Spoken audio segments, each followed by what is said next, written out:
can specifically deal with idea questions and opinion questions down to us without making errors. The third aspect is approach to questions. I'm talking about how they judge your marks.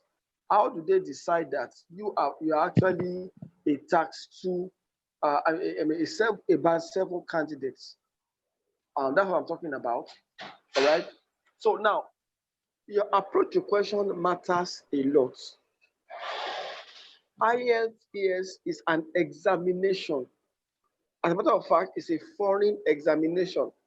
You are not expected to answer it like you are doing, like you are relating with a friend or someone that you can easily, someone that is going to probably there when you are marking. It must be very formal. Your English, the way you express your English must be formal. You must not write as though you are speaking to a friend or someone that you can easily, a kind of someone that you're having a rapport with that you can easily come in and come out with. It's a examination. And so professional use of word and academic vocabulary is expected, not just formal or common English. This is very, very important. Okay, so those three things are what determine your task response. The second parameter that is used to judge if you're going to have a band 6 is coherence and cohesion. In coherence and cohesion, there's a major focus on link words or cohesive devices. It's otherwise be known as connective words. Words that connect. Many people don't know the importance and the importance of link words or connective devices. They are used basically to link paragraphs to paragraphs and sentences to sentences. Anytime your link word is faulty, the first problem you're going to be having is you will not be able to give your examiner a clue to how your essay is being arranged. You will not let him know whether you want to talk about a particular aspect or you want to talk about another aspect. So you just go on and on and on and on as though you are just writing a whole story. Second aspect is paragraphing. Paragraphing. IELTS it demands that you are very clear and progressive with your work. Where is your introduction? Where is your body 1? Where is your body 2? Where is your conclusion? People say indenting will make your work clear. When I say indenting, I mean leaving a space, a little space, before you start your work. I'm trying to look for an example. If I will see an example here. I'm not seeing anything like an example here. So indenting looks like you're trying to create. Now look at this writing now, for example. Now, if I leave a space as big as my hand, and then I start from this point, that's what they call indenting. So I now continue from here. In British IELTS, Cambridge English, I believe that indenting may not make your paragraphing as clear as you want it. So what I will encourage is leave a whole line to be able to show your paragraph. Leave a whole line in between each paragraph. This is your introduction. Leave a line, go to your body, leave another line, go to another body, leave another line, and go to your conclusion. A whole line. It makes your work very distinct, and your paragraph will be seen by the blind, if anything like that. Then we'll talk about what we call logical progression. Your work must be arranged properly. There's an order for the introduction. There's an order for the body 1. There's an order for body 2. And there's order for conclusion. There's a way you can arrange it step by step that makes your work to be very clear to the examiner. And then the fourth thing is accuracy of connective devices. Accuracy of connective devices. Where you're supposed to say to start with, you don't say however, you miss that particular aspect. Where you're supposed to say although, you don't put to start with. And where you're supposed to say on the one hand, you don't put on the other hand. And then you don't use him. Now, for IELTS academic, there is a big difference between IELTS academic and IELTS general. In IELTS general, letter writing, there are some forms of link words that you are permitted to use, especially when you are talking to a friend, like you are writing to a person, you are writing to a personal friend or something like that. You can't use those same words in IELTS academic tax 2 because it's going to show that you don't know the volume of what you're talking about. There must be an appropriate use of connective devices. And then the fifth aspect is referencing. Referencing. Referencing is the last aspect, and it deals with the use of noun persons and pronouns. Noun persons and pronouns to sort of replace nouns in a way to avoid the repetition of nouns or verbs. And one other way it can actually be used is by the use of this THIS can be used in reference to that.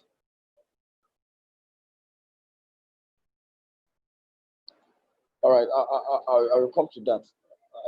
I just want to break through on this and then we quickly answer questions. Remember, I said if we don't break through with the whatever now, by the time we are going to get towards the network begin to give concerns. So THIS can be used as your referencing to replace a noun. Then so that is on coherence and question. Now, if you get all these things right, you have a 7 or above and above in coherence and question. Then the next aspect is lexical resource.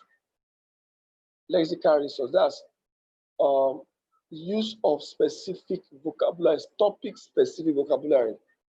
There are some words that you cannot use when you are dealing with tax 2. It doesn't tally with the topic. You can't be talking about war.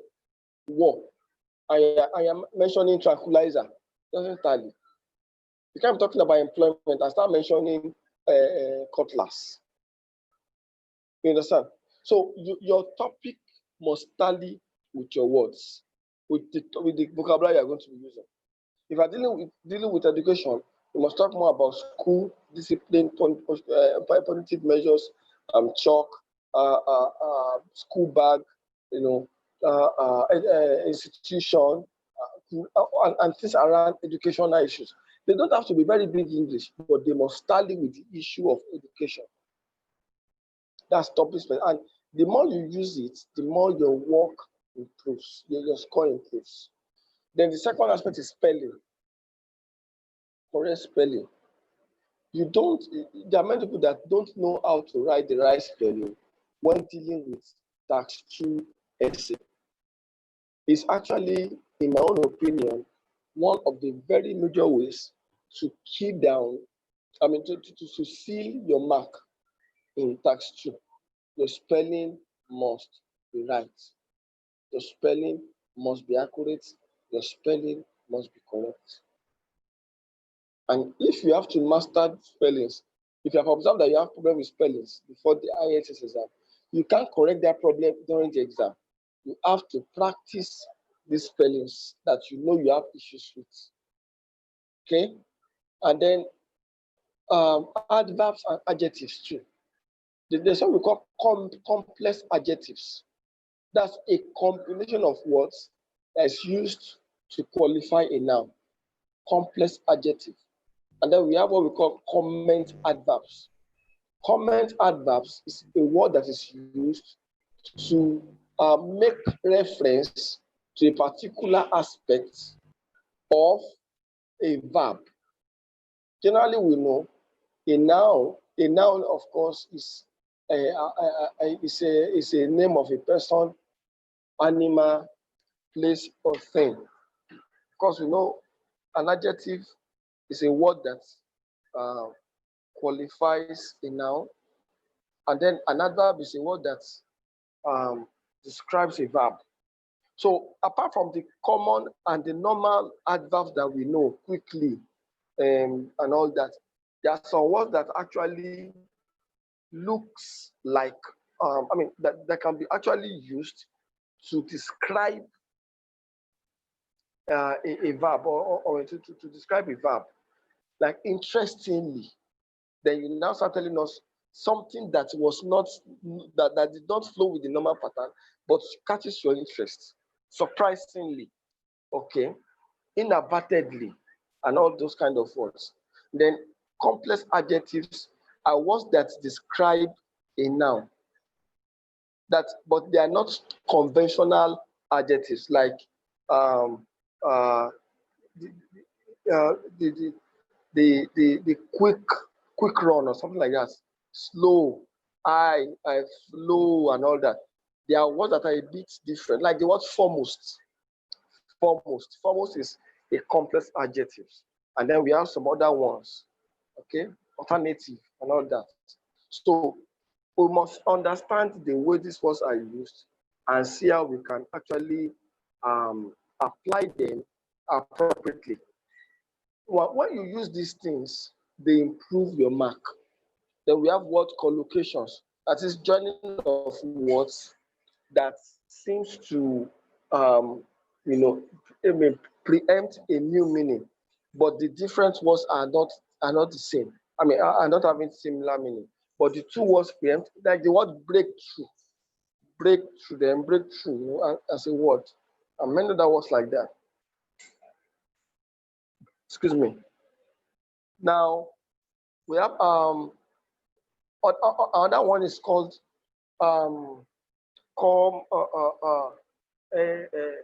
confusing words. Now, confusing words are also like spelling error, but they're not spelling error. It's just like you used a word that was not meant to be used, but the words that you use have a similar meaning or a similar pronunciation.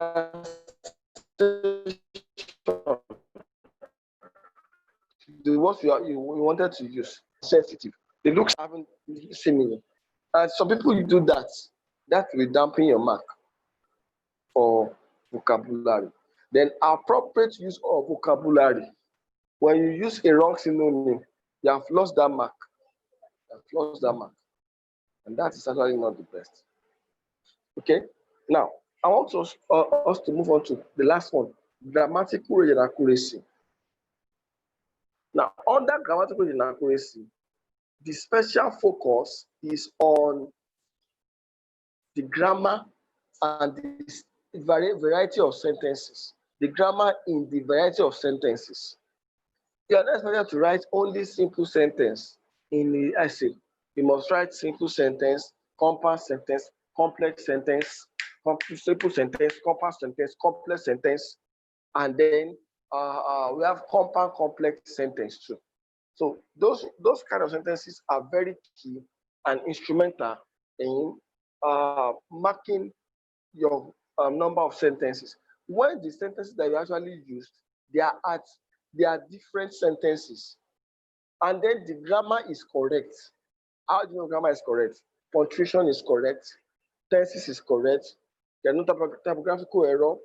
You're able to use some forms of expressions like tentative statements.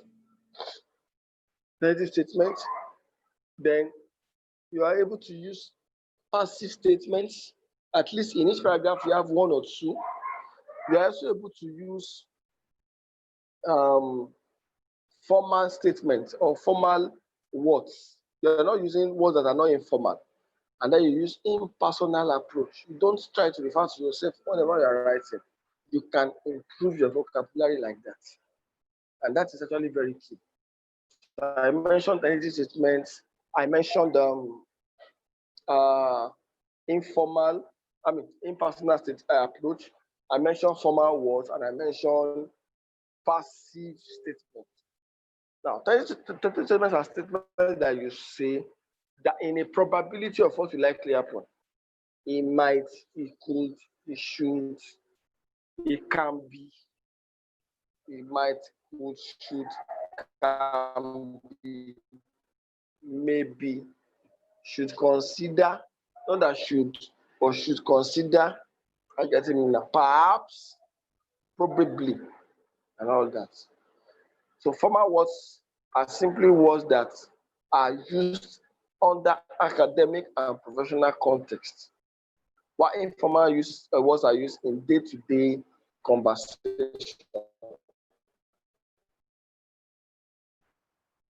If you want to greet your lecturer in school, it's probably your HOD. One of the things you are going to be very formal in your dealings with him. You likely not relate with him on a casual basis. You probably say, you will probably use words that appear formal.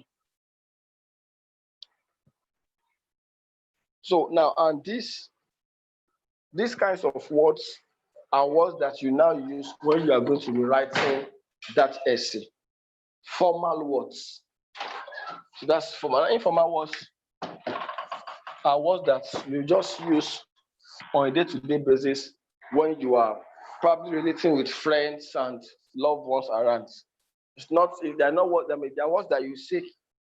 If I will use the word carelessly, they are words you use carelessly. Okay, so I hope we have done that. Now I like to test our knowledge so far.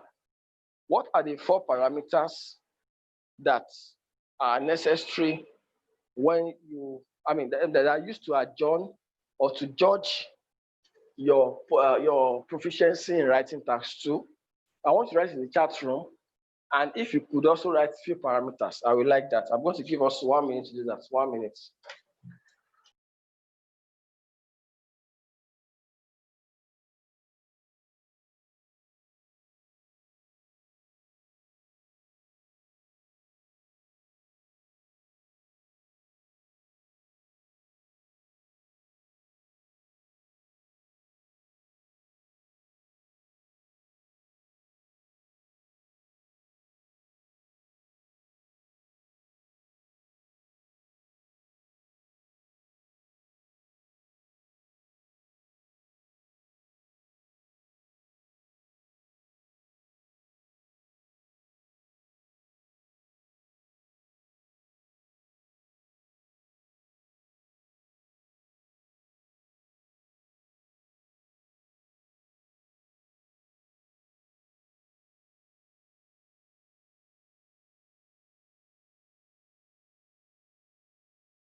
All right. It seems to me everybody got it right, but nobody's gave details. Everybody just said the summary of everything. Okay. Um,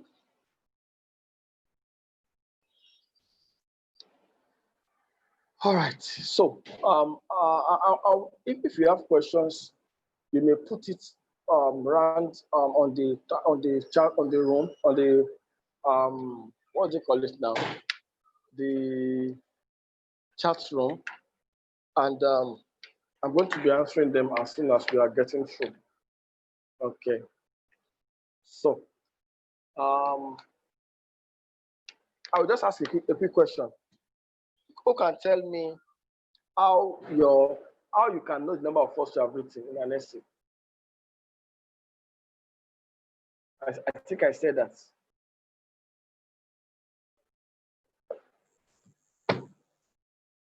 How can you know the number of words you have written in an essay?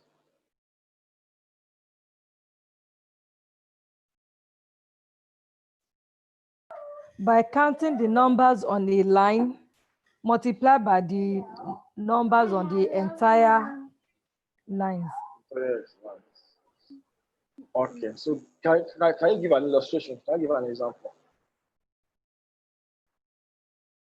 For example, if on a line I have, my line can accommodate 5 words, and I wrote like 20 lines. So I will multiply 5 by 20. My mom said by 5 of By 20. That's 100 words. Okay. I think that's clear. Yeah. All right. So I think we can move on. So I like us to go straight to task 2 proper. How do you determine what you write when asked a question in task 2? How do you determine what you write when asked a question in task 2? I'm going to show us a question now, and I'm going to use that question as a baseline to dissect the things I'm about talking about right now. Okay. Shut. How will we use this as a standard to it? Okay.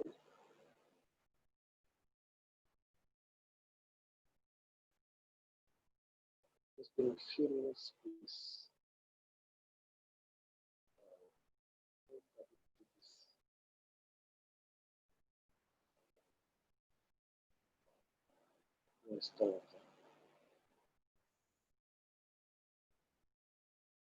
Okay. I'm not able to do what I wanted to do. But fine. Task 2 comes in 2 formats. First format is called opinion essays. Second is idea essays. Opinion essays, idea essays. Generally, opinion essays comes in 2 formats also. Opinion viewpoints, then discussion. What is opinion viewpoints? What is discussion? Now, here's what we're going to do. Today, we'll be talking about opinion viewpoints from A to Z. A to Z of opinion viewpoints. I'll be talking about it from level of planning to conclusion. Then on Wednesday, we'll be coming to discussion. We start from A to Z of discussion. Then on Friday, we're talking about idea. But we will not be meeting on Friday, we'll meet on Thursday, instead of Friday, because I'm on night duty on Friday. So we'll probably meet on Thursday so we can make up for that. Okay, so opinion essay, discussion, then idea. So idea will be on Thursday. Okay, before we now meet next week. Speaking or probably do other stuff. Now, opinion viewpoints. The word opinion viewpoints. That is, you have to tell us your opinion. But the kind of opinion you tell us is your own personal viewpoints. What do you think? Opinion viewpoints means I will tell you what I think about this matter personally, a personal thought system, my own feeling, my own belief, my own thoughts, my own perception, my own intent. What is comes to my mind about this matter. That's opinion viewpoints. All right. Then the next thing is, what are the questions you see that makes you know that this question is an opinion viewpoint essay? Number one, it comes in the form of a question. One simple question. Do you agree or do you disagree? That's how much it comes.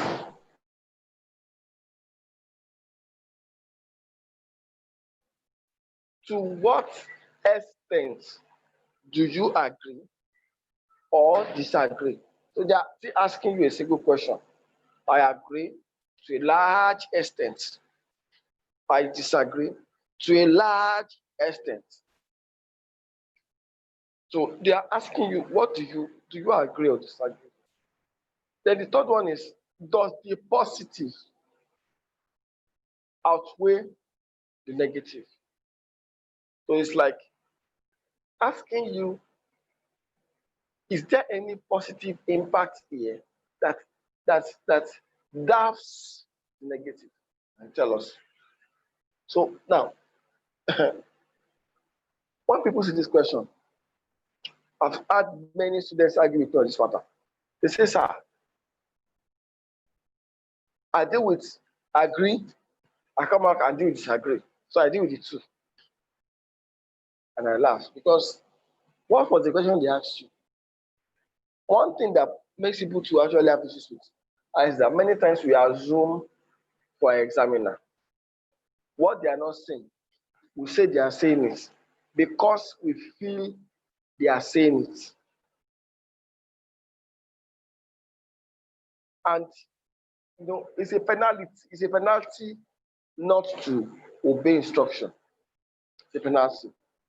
So when you do what they ask you not to do, you are adding to your penalty. You should have just done what they asked you to do and leave. I've had people say, sir, if I write just, do I agree?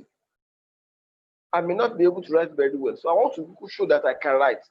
They're not looking for how many words you can write. If you write more than 150 words, what they're looking for is the answer. All together, please. So, opinion viewpoints. Do you agree or disagree? To what extent do you agree or disagree? Does the advantage outweigh the disadvantage? 3 questions that you will see. And sometimes they mix it together, where they ask you to, they ask you to tell us, do you agree or disagree? They now ask you a question after. That's two times question. I'm sorry, very busy there. Thank you. Sorry, sir. Yes. So when you see those kind of 3 questions, you know that they're talking about agree or disagree. To us, if you agree or disagree, positive on the edge, the positive outweigh the negative. Now, I will always advise people, when you are dealing with essay, start with a plan. Your plan dictates what you write. Your plan gives a direction of what you're going to be writing. In this kind of essay now, your plan is, you just tell yourself, what is the answer to this question? I agree that tobacco smoking will kill people. That's your own thoughts. That's the first answer. Then you now give your reasons. Because 1, it will affect the lungs. 2, it will make the society to be more dangerous to live in because of raising of robbers and all that. 3, it will bring about unemployment. A lot of people will actually lose their job because of this or that, professional hazard and everything. Now, when you have analyzed all those things, there's what I call reasons and sub-reasons. Reasons are the key issues that you probably will form your topic.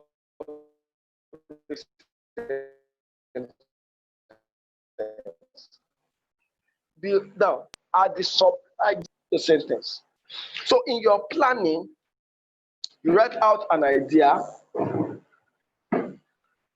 Cigarette smoking will make people to die. Then sub reason, it causes lung cancer, and lung cancer can bring about devastating impact on breathing system, and that can lead to death. Secondly, it can also bring about you know, liver disease or whatever it is. Or and so that is under death. Second aspect, which is the second idea, is it causes environmental pollution. And environmental pollution leads to other clinical disease, or it makes the economic strength of that place to reduce. You know that. All these things are just your planning. One, this and that. Under one, sub 2. 2, you write it down. Under 2, sub 1, sub 2. And then you can even write up to 3. You can write 4, as far as it's your reason. Okay? Examiners always want convicting ideas, in your opinion, or convicting opinions. You know, I think people just think that it's all about grammar. If what you wrote in your book does not have a kind of heavy conviction, that is, it doesn't seem to make as much sense to you. Example, children children want, parents want their children to always be hygienic. Okay, what is the reason that you think is responsible? What are the reasons you think is responsible for this?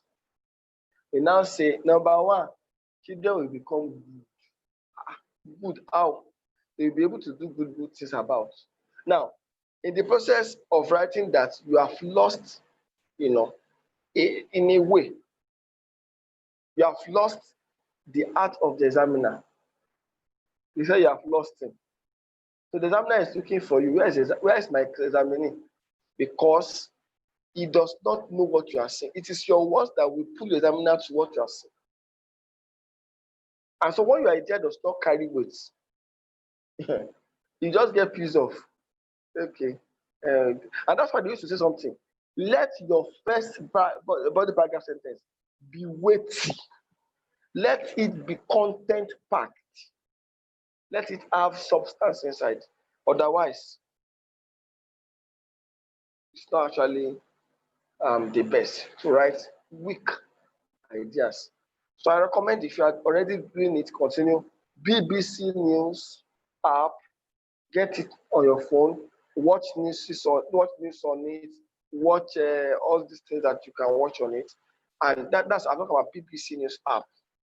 And then, just you write the copy. It helps what you're reading and you write. Okay? Then, after you have done your planning, you move to introduction. Under introduction, Mrs. Okwe, can I see your face, ma'am? So that probably I can speak on this issue of argumentative and descriptive essay. Can I see your face, ma'am? Okay, ma'am. Now, I want you to listen to me. This model of describing essays is not all encompassing. Now I can see you very well. I know. Oh, I thought I was seeing you. I was seeing somebody else. So I think I thought I was seeing Mrs. Okay. As a matter of fact, I thought I was seeing. No, Stan, just turn on your video. I just want to be sure that I can grasp where you are. That's all. Okay. All right. That's okay. Just turn on your video. Okay. So now, I'm not seeing you again. Okay. Thank you. Now, the model you are using is not all encompassing, and I tell you the truth. If I tell you that I've read anything that is readable about reading, about writing. You just have to believe me. Oh, mention any book on reading, I know it. And most likely, I may likely tell you what is there because I've read it. Okay? There's a particular book called Baron or something. Baron. Or is it Baron or Baron? Whichever. Now, Baron has a very elementary model for writing. If anybody wants to do writing, I advise you, do not use Baron because it will only teach you, just like when a child wants to go for WAEC and they're teaching the child 1, 2, 3, 4. That's what Baron will teach you about writing. Okay? Now, there's a particular book written by Cambridge English. If you're going to prepare for IELTS exam and you see Cambridge examiners or Cambridge materials, that is the book you should go for. Any Cambridge material, whether it is Cambridge questions or Cambridge written books, and that Cambridge English, I have almost all the Cambridges you can ever talk about. The ones that they read those in a university or whatever, ESOL and all that, and almost all their whatever, their intermediary mistake books. If you want to learn about grammar, the one for advanced, the one for intermediary, the one for beginners, I have all of that. Okay. So now, whatever I tell you now about tax 2, just have to believe it. Because I'm not just telling you just from one particular source. I've looked through all the sources and Now, you see, tax 1 is majorly descriptive. That's the truth. When you talk about tax 1, it's descriptive. You are just told to look, just whatever you see, just write it down the way you see it. Just write and follow and write. Just write what. Don't give opinion. Don't give anything. Just write what you see. Okay. Tax 2 is more of argumentative essay because you have to prove your points with reasons. Every question that is asked in tax 2 must be proven with reasons. You must give at least, and that's the reason why they say give reasons for your answer. Any question in tax 2, we always tell you give reasons for your answer and make an examples from your personal experience and all that. Now, the bottom line is that any tax 2 essay is argumentative. Any tax 2 essay, okay? So we cannot class all tax 2 questions. We always come with give reasons for your answer. I wish I'm able to just pick a tax 2 question, but I'm finding a bit of difficulty to assess. So let me see if I can just do that now. Just give me a second to try and see if I can pick on a question on tax 2. Now, this is a model of a question in tax 2. Look at this question. No, this is not the kind of question that they often ask. I want to try and see if I can pick one question that is often generally asked on tax 2 essays, so that you can see what I'm trying to say.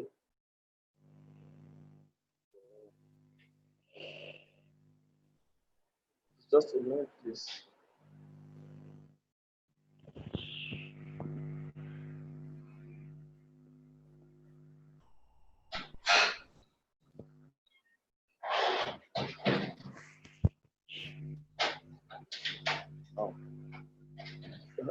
I've not seen that yet. It's not what I'm doing. It's not what I'm doing. I have limitations with what I can check here. So I'm trying to.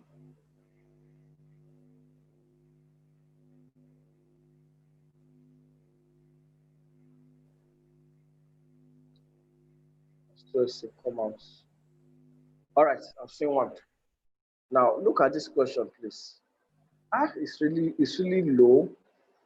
Now look at this. It said, give reasons for your answer and include any relevant example from your own knowledge and experience. So In tax 2 generally, you will be asked to give reasons.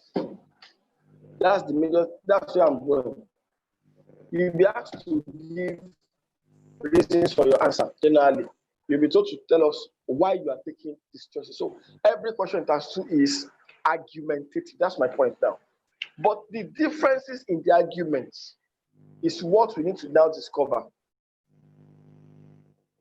The question I just sent to you now, the question I sent to you now, they were asking, what is the cause of this? And what is the solution? That question I just sent, I said, give this for your answer. Now, whether you'll be asked an argument question, where any kind of question, there is always a reason you will give. You understand? Very good. So whatever kind of question you are asked, you must always give reason. Now let's start from opinion. I was talking about opinion questions. Opinion question. In opinion question, they will say, do you agree or disagree? In opinion question, they will ask you, do you agree or disagree? In in discussion question, they will ask you, discuss the 2 points and give your personal opinion. So they will ask you, discuss the 2 viewpoints and give your personal opinion. Now, they will still say, give reasons for your answer and include relevant example from your personal experience. So whether they ask you, they will still tell you to give reasons. So the issue of giving reasons is applicable to both opinion viewpoints, where you'll be asked, what is your, where you'll be asked, do you agree or disagree or whatever, and then opinion discussion, where you'll be asked to give your opinion. Then let's not go to idea questions. In idea questions, they will ask you 2 questions. Sometimes they will ask you advantage and disadvantage. Sometimes they will ask you causes and solution. Sometimes they will ask you causes and effect.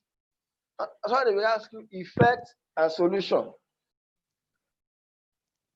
Sometimes they will ask you problem and solution. Sometimes they will ask you advantage and disadvantage. Sometimes they will ask you 2 questions. But even if they ask you all those questions, they will still tell you, give reasons for your answer. So there is no question you'll be asked that you'll not be told to give reasons and examples from a personal experience. So now, the bottom line of everything right now is you are having a group of questions where you'll be asked to tell your opinion. And then you have another group of questions where you're told to give us your idea. There is a difference between opinion and idea. In opinion, you tell us your feelings, your thinkings, your thought system about it. In idea, you tell us what you know. They are not asking you what you think. Tell us what you know. So it's idea. Okay. So advantage, disadvantage, cause and solution, whatever. What do you know about this? Please give me a second, please. Just 1 minute.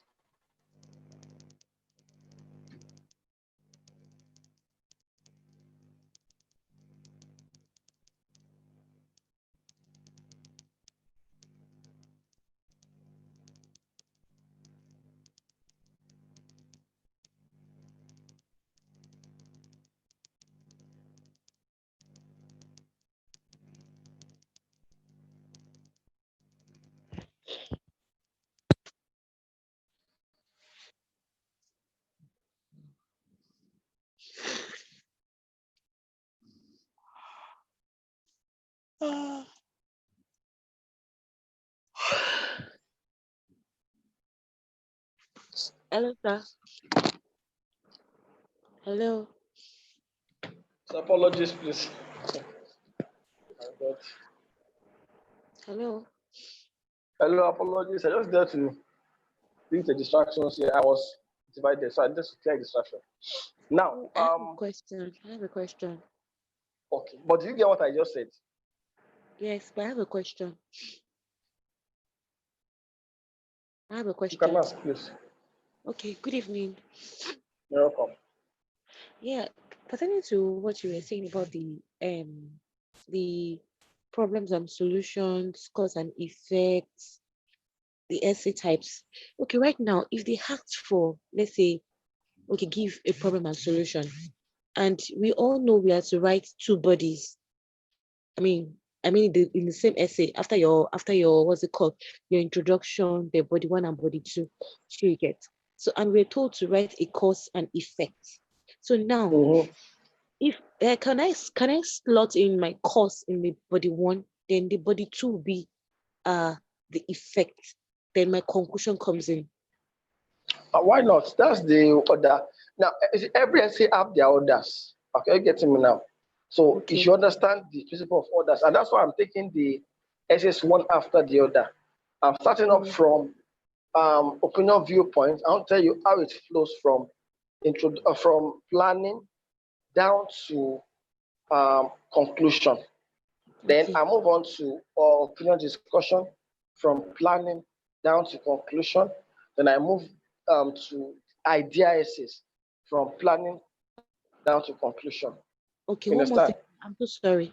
One more thing. Because I was told I'm distracting the class. Please help us make buttress on introductory parts when it comes I've not to. started, I've Okay, never all right. started the introduction yet. I Okay, just okay, talk about planning. There's a okay. principle around planning that is important. See, these things have to do with foundations. Are you getting me now? Now, Mm, if your foundation has not been so strong enough, you can spend 50 minutes on an essay and still write nonsense. 50 minutes, you just be writing and writing and writing and writing. At the end of the day, you still have nonsense. Are you following me? So it's important that we start from how can I write an essay that will make sense from the beginning? And it's a matter of time and planning. Knowing what you are being told. No, first of all, what is the question they're asking me? Okay, the question is an opinion viewpoint essay. All right. That means I needed to answer a question. And the question is, do I agree or disagree? All right, I agree. All right. Now, what are my reasons for agreeing? One, this. What are my sub reasons? One, two. Under my reason, there will be sub reasons. That is an expansion of the reason. Then this other reason, I will now give another two expansion, like topic and subtopic, topic and subtopic. So I have one reason, two sub reasons, another reason, another two sub reasons. Do you understand? And that helps your essay to have what I call an order. From the beginning, you can say this is the key reason for my disagreeing. These are the explanations for my disagreeing. For my disagreeing. This is the second reason for my disagreeing. These are my explanations. So your sub reasons turns to your explanation. So I hope you understand that. mhm. Okay. The reason why I attended to that is because I was seeing it coming in and I felt we should just clear that and let it go.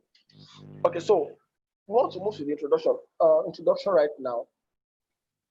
And I like to say this quickly. Your introduction, unlike task one, introduction is a big deal.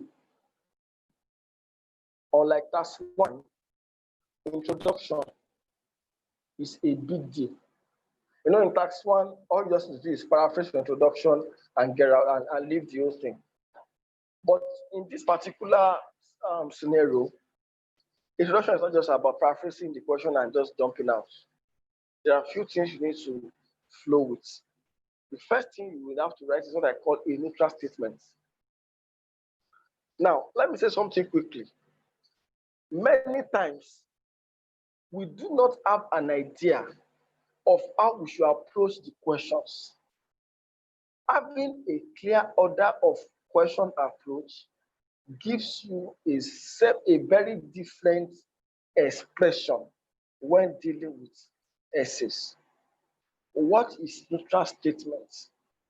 They are simple sentences that gives a clue about what you are about to talk about. Simple statements that give a clue about what you're about to talk about. So I want to talk about, maybe the topic is about cigarette smoking.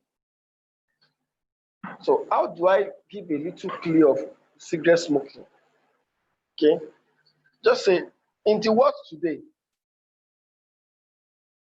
there have been arguments about the subject of toxic substances around smoking, or around, there have been arguments about the substance, about the subject of smoking. So if I'm an examiner, I know you are talking about smoking. Or you could say, recently or nowadays, the subject of smoking have been very controversial. I already know you're talking about smoking. Same thing applies for other topics, whether it's discipline of children, whether it is whatever, whatever. And it applies for all kinds of essays. You must give a neutral statement that depicts a picture of what you're about to talk about.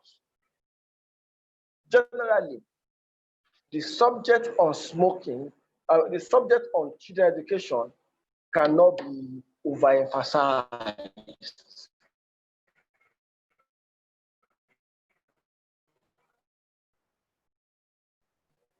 Just neutral for that. Gives your examiner main topic by paraphrasing the question. But you see, showing your examiner the mastery of your grammar will come in the way you're able to fuse your neutral statements into your background statements, which is a paraphrase of your question without attention, without calling for attention.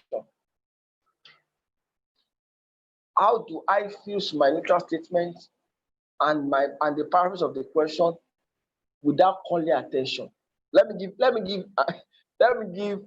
a sentence that call attention. You are going to hear something now. All right. Recently, there have been arguments about subject of smoking.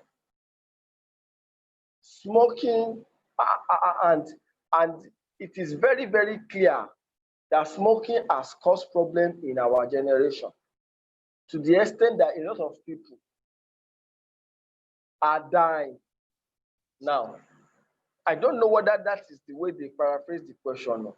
And for example, I have been able to try to fuse to the, but those words I use are already informal, and they're already switching my mind away from what they asked.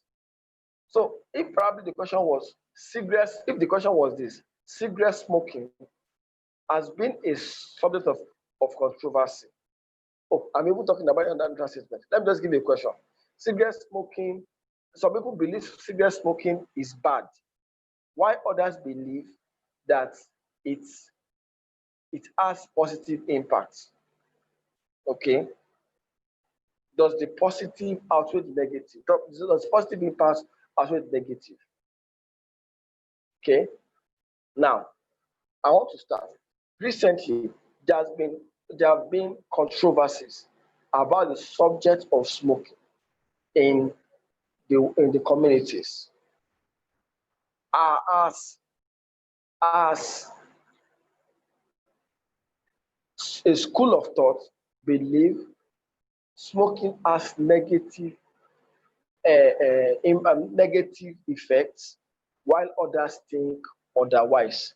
That looks a bit simple, and I seem to have brought a lot of things together in a very mature way. That's what I call not calling attention. When you don't call attention with your expression, it gives you a very beautiful outlook at the beginning of your essay before your examiner. Then you just move to what I call the thesis statement. So we have neutral statement, background statement, then thesis statement. Thesis statement is the simple answer to the question that is being asked. So the question that is being asked is, do you agree that smoking, that is positive impact of smoking, is more than negative impact. And you said, okay, the benefits of smoking undoubtedly overwhelms its negative impact. I think I like that. Because they did not mention, do you agree? They said, does the positive. Now, that is another issue. When you see any question and you do not see, do you, all you see is does, don't put do, don't answer with I think, or I believe, or I agree, where they did not ask you, do you. It's just like this song. Do not say yes, where you still you say no.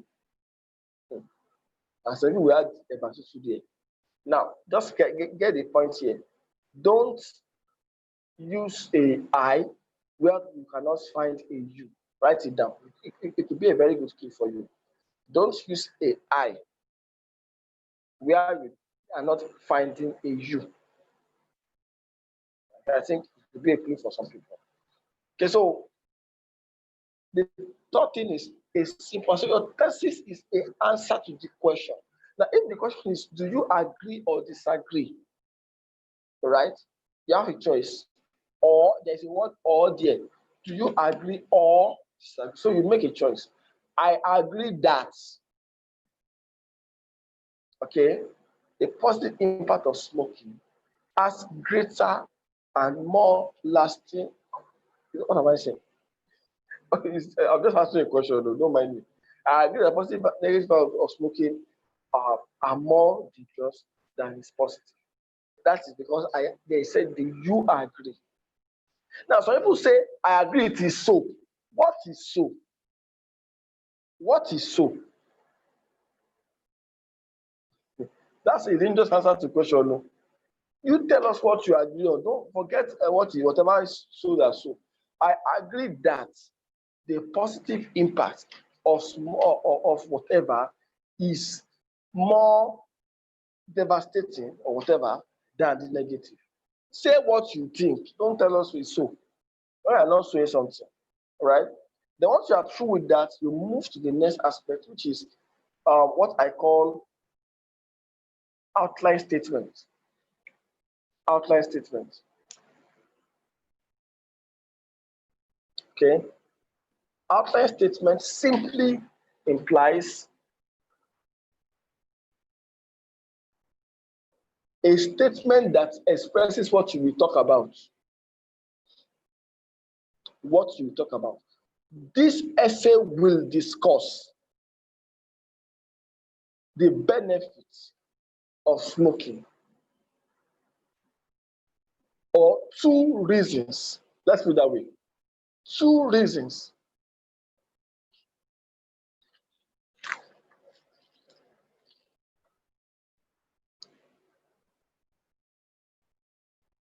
Two reasons why smoking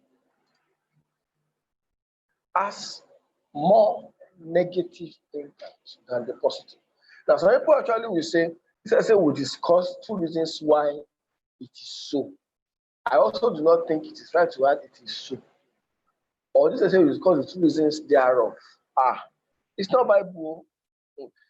You tell us the exact issue that you are discussing. Now, there's a way they ask the question that you may actually need to pay attention to. They ask the question like, does the positive, or they ask the question like, to what extent do you agree or disagree? Your outline must reflect extent. How does this reflect extent?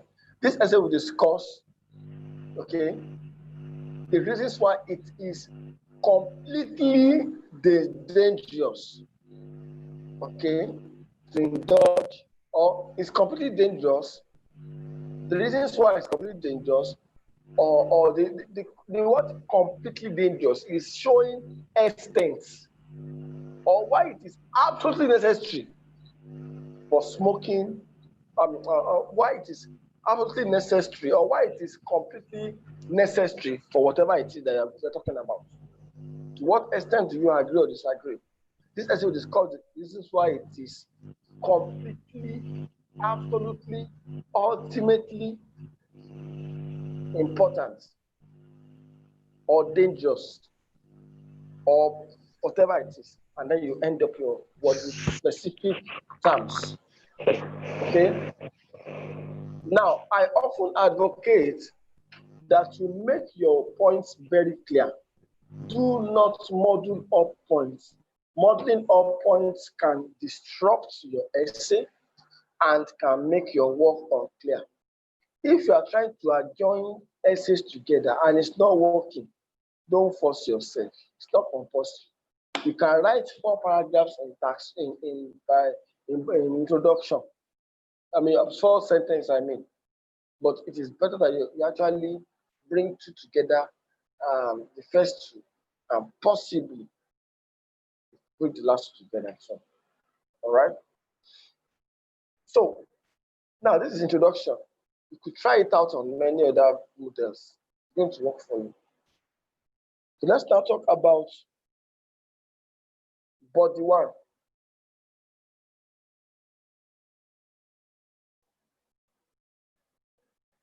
Okay. Body 1 for a viewpoint essay follows the order for your planning. Your first idea is simply your topic sentence. Your first idea is your topic sentence. Then your sub-ideas is your explanation. Miss Anna Olatunde, you can hear me? Yeah. I'm not sure. Okay. That's why I like to know. Now, your first idea is your, okay, welcome, you say some. Your first idea is your what? Topic sentence.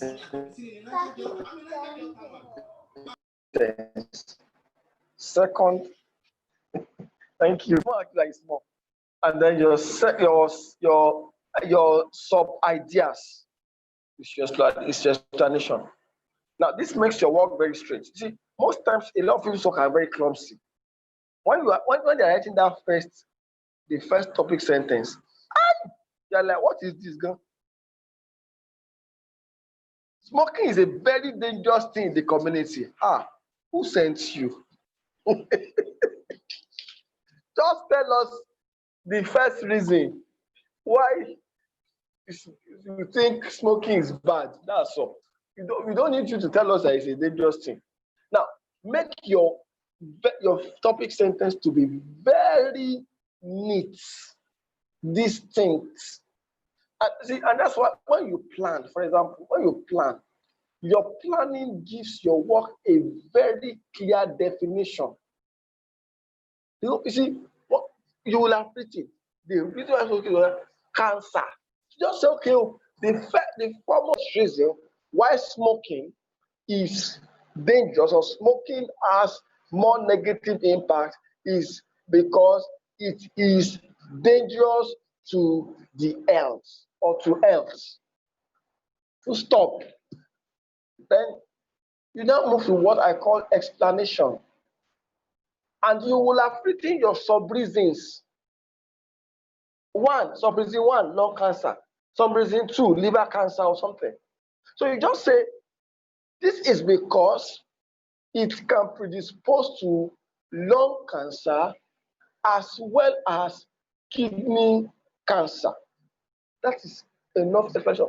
You have simply taken the first explanation, the first sub-idea and second sub-idea, married it together to form explanation. Full stop. Then you now move to your what? Example. For example, and when you are going to write your example, you write it like a report because you are not there. But it's a experience you probably had or was told. For example, children of of young smokers were reported to have early incidences of lung cancer within, at their teenage years, according to a recent research. Full stop. Child, you have killed that example. What are you waiting for? Move to the next topic sentence. Alternative reason, okay, is, write your second reason there, is community pollution. Full stop. This implies that, okay, consistent use of smoking. You just look at your first sub-reason. Maybe your first sub-reason is that probably noise, what they call it now, CO2 presence, bringing about breathlessness. This implies that continuous use of smoking causes breathlessness in members of the community. And then the second reason you put there, second sub-reason you put there is under pollution is, you know, danger to the what, to the ecosystem or whatever, which leads to what, dangerous impact to the ecosystem. Full stop. Then after that, you can just, for that second reason, you might even add up an illustration. This is illustrated by a current study ongoing at University University, which has proven that this and this can bring about this and this. Full stop. Then you now finish with an effect. An effect. And in your effect, what do you tell us in your effect? Hence, it can be demonstrated that the positive benefit or the negative, the danger of smoking outweighs or outruns or has more impact than its benefits. Full stop. So you round up your essay with an effect. So I started with what? Idea 1, which is topic sentence 1. Explanation, which is sub-idea 1, sub-idea 2. All right. Then I went to example, and I went to my second idea, which is another I1, idea 2, I mean. And then I went to explanation, example, then I finish up with my effect. Now, you can as well write a third, as a matter of fact, you can write as much as 3 ideas in one essay. I mean, in one body paragraph. Yes, you can. You write as much as 3 ideas in one body paragraph. I mean, one a body paragraph. Yes. And then we are through with that. You finish with an effect. I put a full stop. That's all. In fact, that at that point, your work in tax 1 and tax in opinion viewpoint essay, tax 2 essay is almost done. You are almost through. You are almost through. And just move to the third body paragraph called concession. This area of concession is a very commonly misunderstood aspect of tax of this particular point of essay. Very commonly misunderstood. A lot of people don't know what concession is and they don't know how to write it. Okay, concession is a simple sentence that talks about just one sentence, so that talks about a point from your opposers. Maybe people that believe smoking has good impact, and then another point, not from your opposer but from you, to nullify that statement. Now let me give an example. However, a lot of persons, I mean, no, don't use a lot of persons, it's not formal. A considerable number of people argue that smoking has a positive impact on the skin during hot weather. To stop. Howbeit, or nevertheless, this fact has not been well proven to ascertain any truth around it. So the second thing you said nullified the first thing you said. You said some people believe that this and about this one has not improving what? I mean, has not improving over time because not because this has not improving over time, hence nullifying the fact itself. So you are stating a word or a statement that simply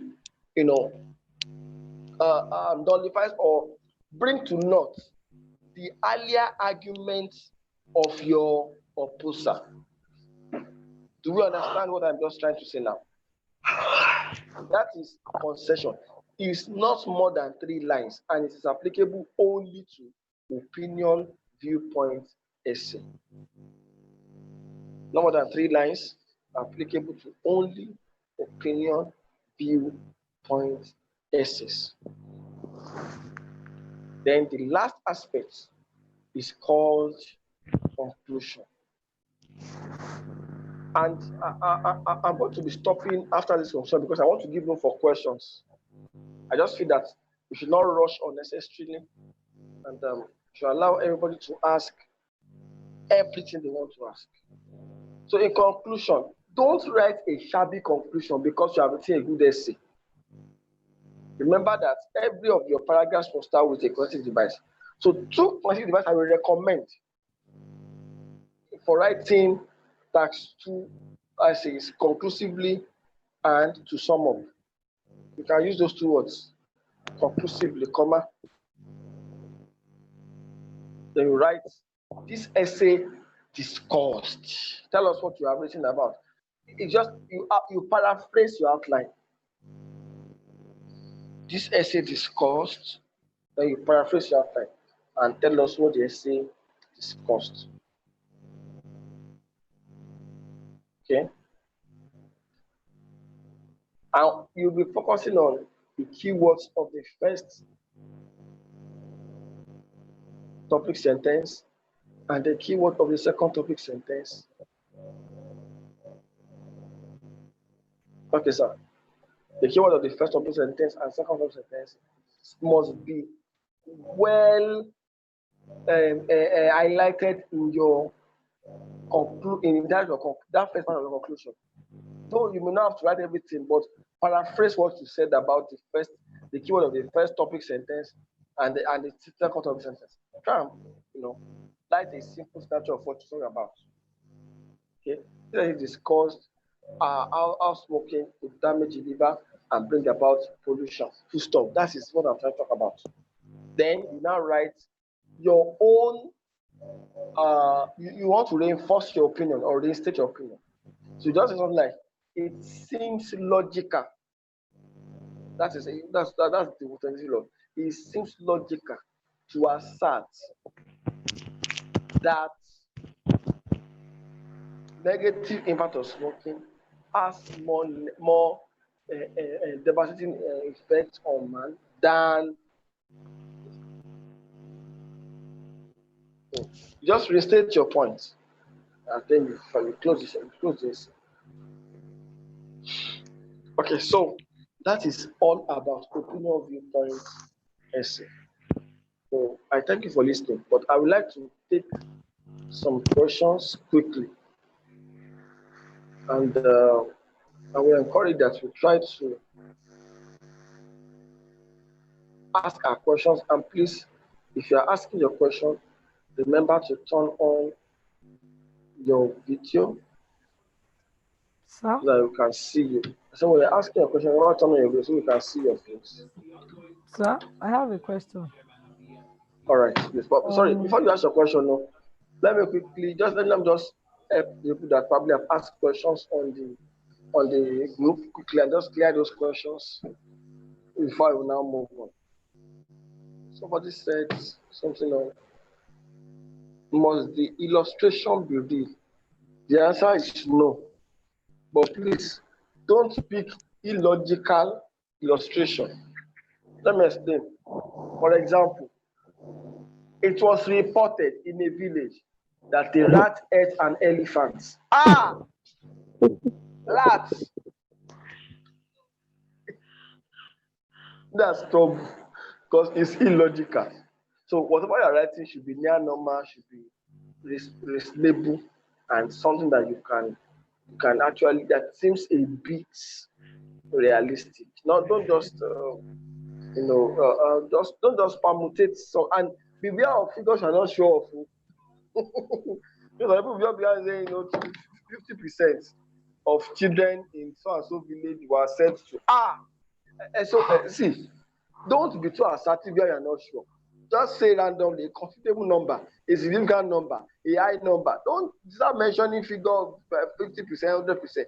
Mention what you're sure of, you'll be sure. What I'm not sure of, avoid unnecessary confusion around it.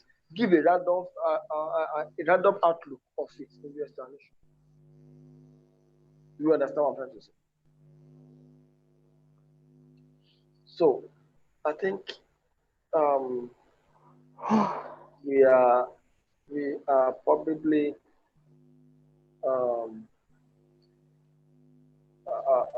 good to take questions. I saw a point. I saw something now. I refer that.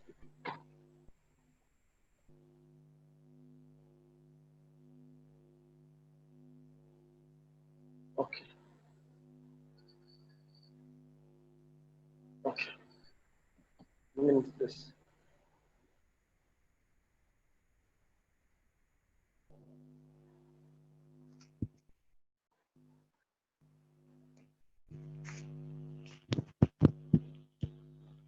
All right. So, you have a question, please. Set your video on, ask your questions, and then I will answer. So my question is on idea essay. Okay. When we are expected to write a problem and a solution, the right thing is to write a sub-idea 1 and sub-idea 2 for the problems. So are we expected to write sub-idea 1 and sub-idea 2 for the solution too? You see, the basis is breaking down what you are saying. That's the basis of sub-idea 1, sub-idea 2. So even if I have a solution, you should be able to have a breakdown. If you say, okay, there will be policy, new policy to be set. You have to talk about example, maybe just like a picture of the policy.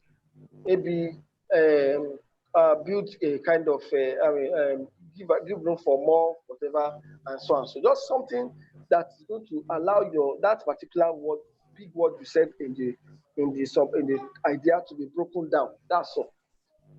It's just a word that you see when you're writing your example, your explanation. Many times, a lot of things come to your mind of what to write. You just want to be writing big, but if you have those two sub ideas, you just frame it inside your example and you leave it. So the issue of thinking about what to write in the example has been eliminated. The only thing you have to think about is in the explanation selected. The only thing you have to think about is what example. And that example, after everything example you have got. So imagine just having to think of 2 examples in your essay. Number 1, time has reduced. So you don't have time to be saying, so what did I talk about? Responsibility now, responsibility. You don't have time is not there to even think. So you have made your work quite simple. All right, sir. Thank you, sir. Yeah. Hello. Hello. Good evening, Yeah. sir. Good evening, ma'am. Okay, sir. My question is about body paragraph 2. Can you hear me? Yes, please. Okay, so the paragraph, is it just for concession alone? Nothing to be added? Yes, please. Okay, so it's not going to follow the pattern of body paragraph 1. No, just those 3 sentences. But some people are so scared. They are scared for the examiner. Hope it's not going to mark me down. The words are too small. So they now decide to write a body paragraph 1. Then they now write one idea in body paragraph 2. They write 2 ideas in body paragraph 1, one idea in paragraph 2. They now write a 3rd paragraph as concession. It's no problem. It's okay. But note, an average paragraph that is standard must have 2 ideas or 2 reasons. one average paragraph should have two ideas or two reasons.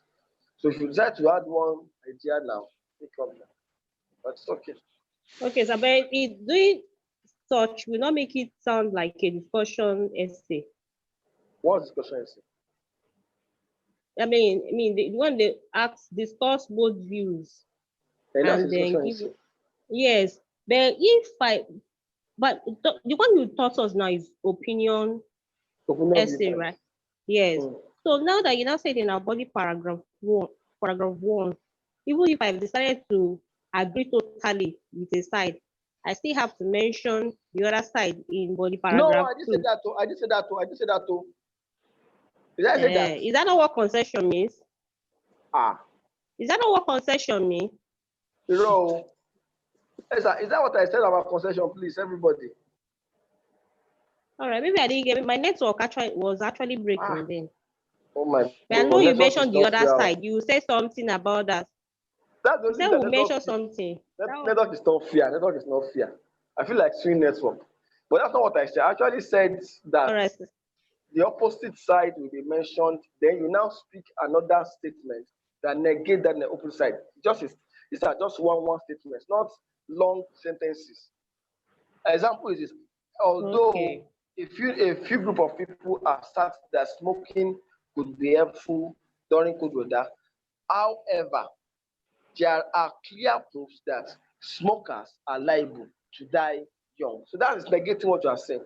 It's negating the fact that of what the opponents are saying about smoking. You understand?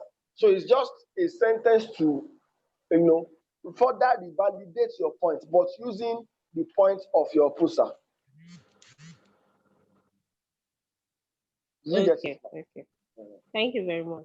Yes, I got that part. Thank you very much. Yeah. Hello. Hello, Hello. please. Hello, please. Good evening. Good evening, sir. Who is speaking, please? My name is Okolu Ashwande. Okay, please. Okay. Sir, there was a time you said on one hand and on the other On the hand. one hand and on the other hand, okay. Yes. I want us I'll to just give I you want you to examples of connected devices. I want you to state the differences between on one hand. On the one hand is a type of connective device that often starts a body paragraph one. On the other hand is a connective device that starts on paragraph two. That's Okay. all. Okay. And also, there was a time you were saying about the question, the essay question. You said, Yes. Does the advantage outweigh the disadvantage? Disadvantage, yes. You said there's a way you answer that. And it's the same way you answer the opinion viewpoint test. Mm, Mm. The okay. same way. You said does the way you said does the advantage outweigh the disadvantage, or Disadvantage. yes, or they might ask, do you agree? There was a part that I didn't really understand, that You are there's a way saying you correct answer the things. question. It's the same way, not no different way. What I was just trying to say was that when you didn't hear the word you, don't ever answer with I. Okay. Now, when do you agree? Your thesis must reflect I agree that. Okay. Then that's what you agree. Do you to what extent do you agree or disagree? Your thesis must reflect I strongly agree because the word you is there. But when they now say does the positive outweigh the negative, Okay. Okay. there's So no you here. So you don't answer with a you. You answer directly. The okay. benefits have more impact than the negative. Negative. Okay. Okay. Okay. Thank you, sir. You're welcome, please. So can I have other questions, please?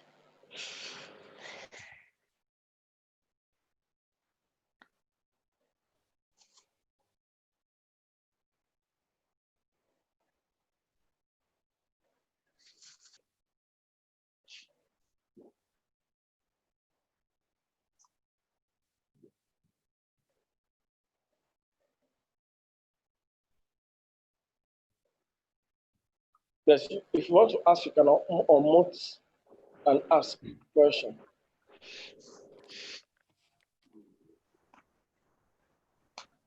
Okay. I will check through the overseas. I will check through the email today or tomorrow, and I'm going to make a reply to the questions that are yet to be answered.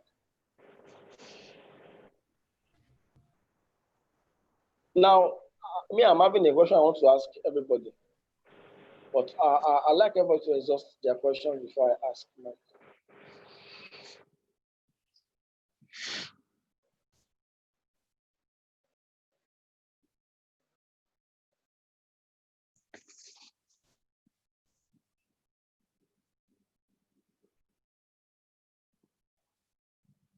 Okay, since nobody is asking, what about you making a middle choice?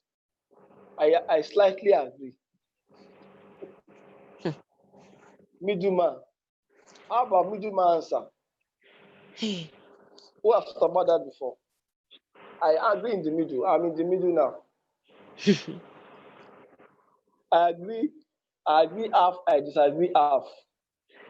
Yeah, so give What about that, please? points. Notable and I'll tell you more about that. Is it allowed? Should it be can it be answered? I think it's allowed. Yeah. That means you will both okay. That means you will both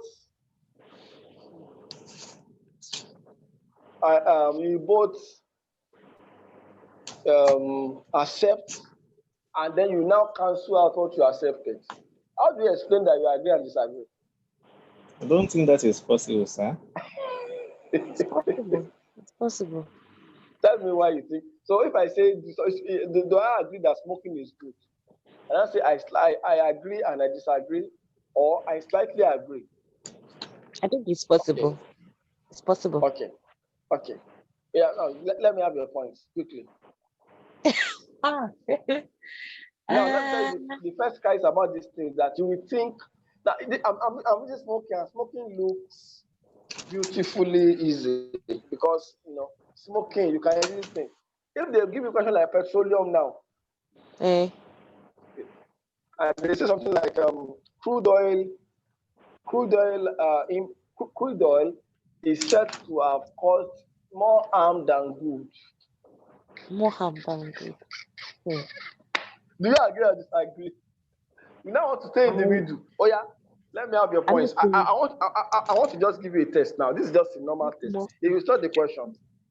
Okay, to me, I can say, okay, when you want to say cause more harm than good, probably in case of what's it called, oil spillage. In case of oil spillage, whereby you have all this gas explosion, that is number one. Number two, Global warming, right? another point is hello. I'm following you, please. Okay, number one is in oil. The harm is oil spillage. Now, Number what are two the sub-reasons for oil spillage? okay, some people also probably mishandling of all this mishandling of tanks. That is number one. Number two, people that are being employed, they're not really competent enough to handle to handle this thing. I'm not convinced with that. It doesn't look I'm so not cool, but convinced. Oh God. not that I'm not convinced, but you see, I talk about Pipeline idea outburst. conviction. Pipeline outburst. Pipeline outburst. Are you convinced with that? And go on. That's all I know for now. What about the other side now? The other side, the good part. Uh, Because number one is that crude oil is part of natural resources, and Now so it's not a good part. It's natural. It's not good. That one doesn't make it good. okay, it helps to boost the financial. It helps to boost the financial. How will I say to And the aspects? question is, do you agree or disagree? So now, how do you now prove that you are in the middle of agreeing or disagreeing? Because if you say you agree is a strong word though. It's not a weak word. And if they're not telling you to what extent do you agree, some people, that's even the biggest trap.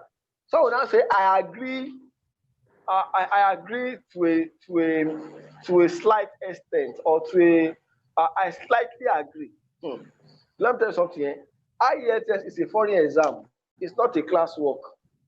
The moment somebody has problem with it, that's all. You have to write it again, and that's how money moves. So you must carry yourself to the exam and use all possible correct options. Whatever is going to give you yourself is what you should use. I'm not trying to experiment anything here. Some people like to experiment to let me see if it will work. But if you know that this thing might not work, you don't need to test it. Just go with all your missiles and whatever exercise that is going to give you that your flat 7, thank the examiner and disappear. Even if you have time to thank anyway.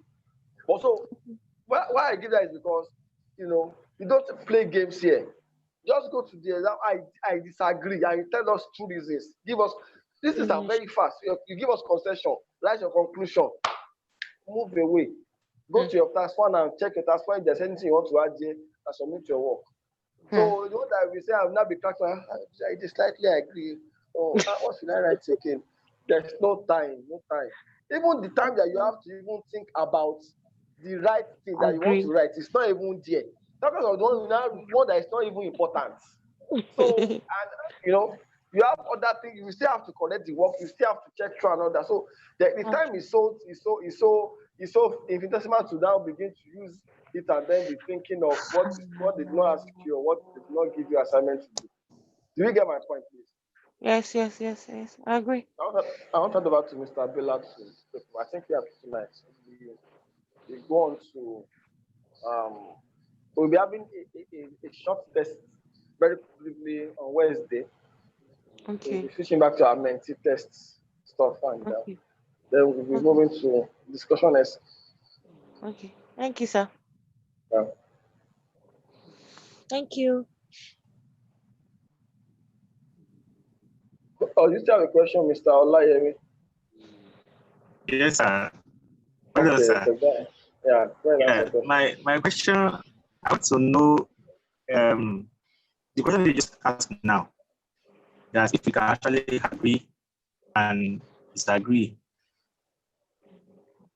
When we say, okay, a particular essay is talking about this both view, there was a time I came across a question that said, discuss both views and give opinion.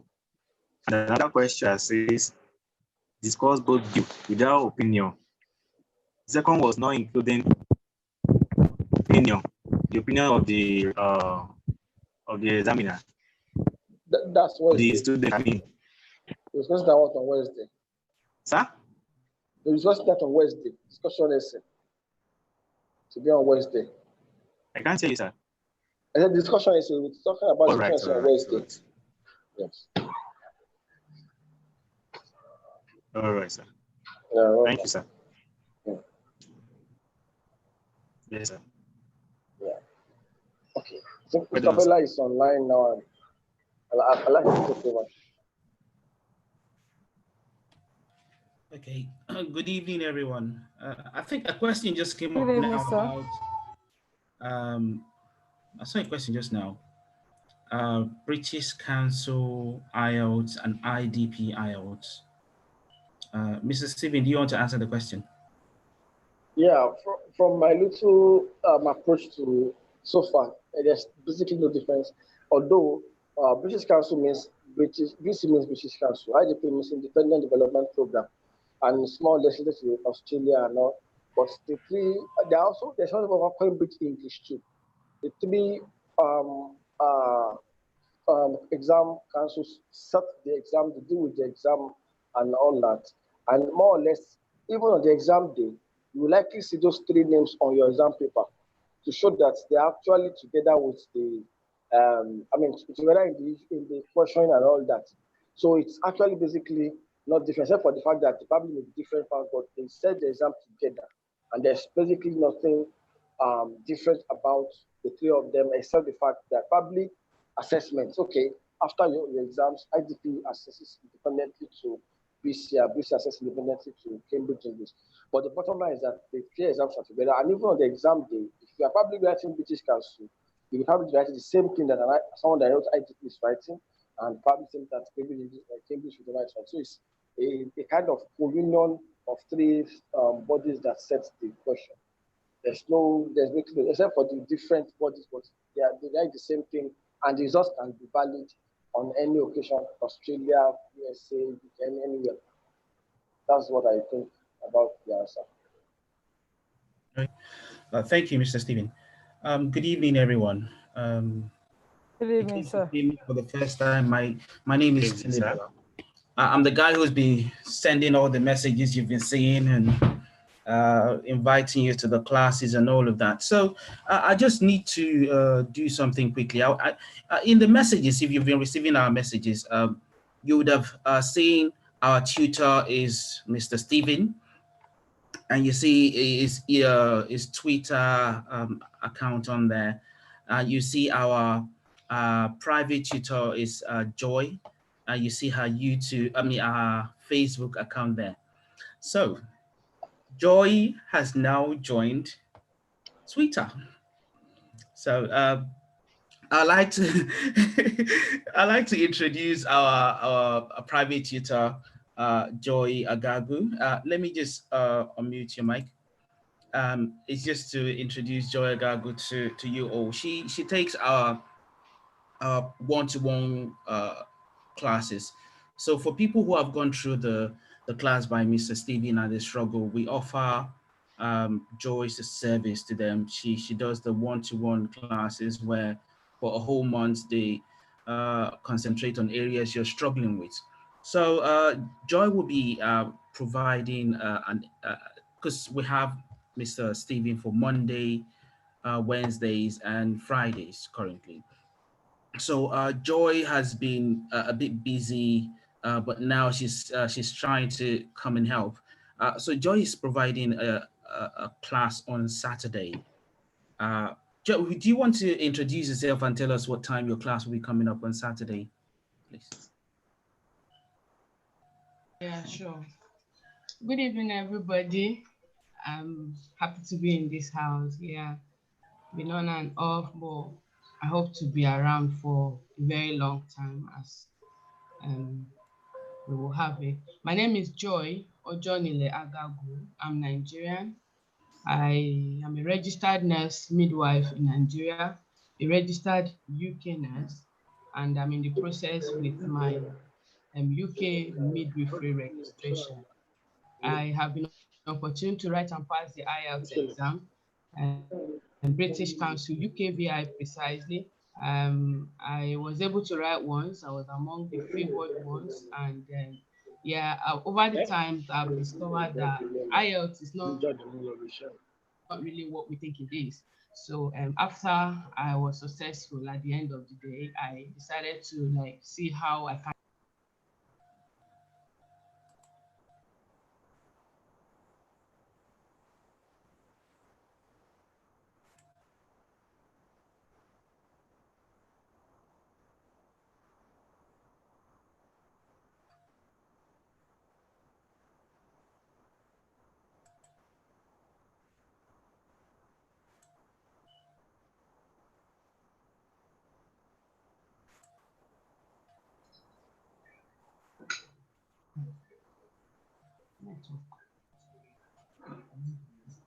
Hello.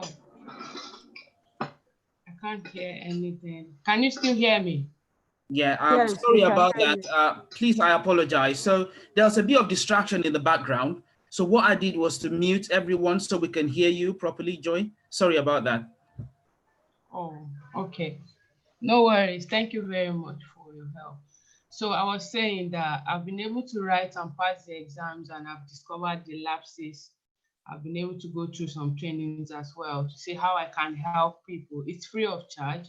I've been doing it with some persons, and it's been one-to-one, but I want to come to the bigger platform now, and trusting God to help all of us so we can, get what we want, what we need actually to cross over to the other side.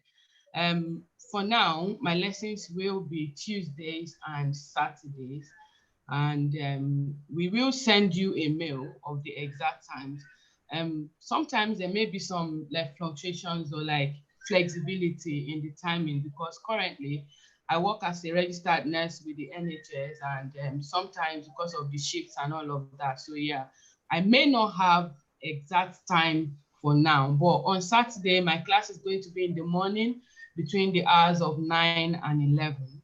And on Tuesday, for tomorrow, Tuesdays for now, my class is going to be in the evening. I'm yet to finalize the timing with Mr. Tunde. So once we do that, we'll send you a mail to notify you about the timing. Is that okay? Thank you so much, Joy. One of the things we're looking at is that Joy has been through the journey. Joy used to be a nurse in Nigeria, and she has gone through the relocation process. Now she's here in the UK. Mr. Stephen is joining us soon in the UK as well, to the glory of God. So all we're trying to do is to ensure that we can carry on offering you the free IELTS classes, and every help we can do will go a long way. Initially, Joy just used to do the one-to-one classes, like I said, but we just think, and that's because the model we had before was I bought a few materials, so I just play the materials and learners just join online and they just watch the class. So since we had Mr. Stephen join, so we have opportunity of where it's a real life class. You can ask questions and get answers. So we now start, because whatever resources we have, we want to be able to utilize it as much as we can. So more optimum utilization of the resources we have. So we just thought there's less need for a one-to-one class. If you can come to a class where everyone is there, you can ask questions and you get answers. There's really no need to now carry on with the one-to-one unless it is necessary. So now we're trying to pull the resources we have and bring as much classes as we can. So from now on, like Joy said, it'll be a Tuesday and a Thursday, a Tuesday and a Saturday. We're looking to expand it to an average of 3 classes a week. I just thought it would be a nice thing to bring Joy to the platform and let you see her face and let you know that she'll be providing classes for us going forward. Joy is now on Twitter, like I said. Can you please type your Twitter handle so that we know and we can follow you and we can keep abreast with things going on. So our subsequent posts will be having Joy's Twitter handle. So just developments we're putting in place. Our goal is to ensure that we can help our people come into the UK, and we've realized that IELTS is a big stumbling block.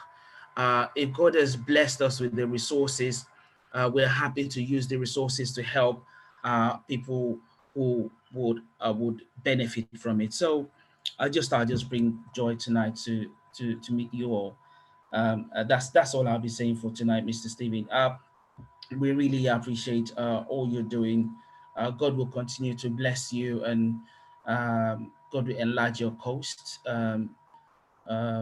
As much as you share your knowledge, God will continue to renew your strength. I just said, and all of us in the race trying to pass IELTS, God will grant you retentive memory, because there's one thing to go to the classes and learn and do everything. There's another thing to get there on the day of the exams and you just go blank.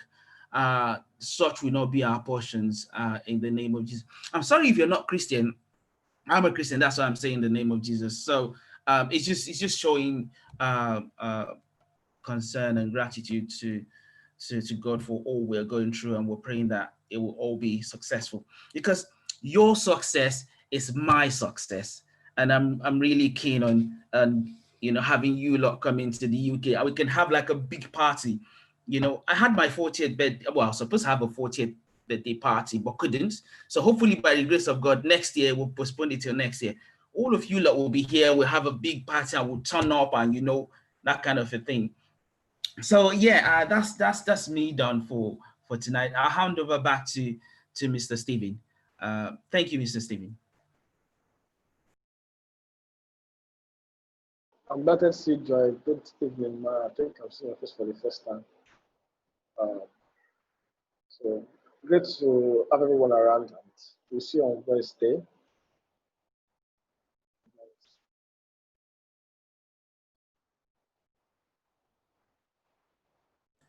All right. Good night, everyone. Yeah. Good night, Mr. Tunde. Good night, Mr. Steven. Thank you so much. All right, Yeah. good God night. bless you. Good night, Sas. Good night, Good Ma. night, everybody. Good Thank night, you, everyone. Mr. Today. Thank Good you, Mr. night. We appreciate you. God Thank bless you you. all. Yeah.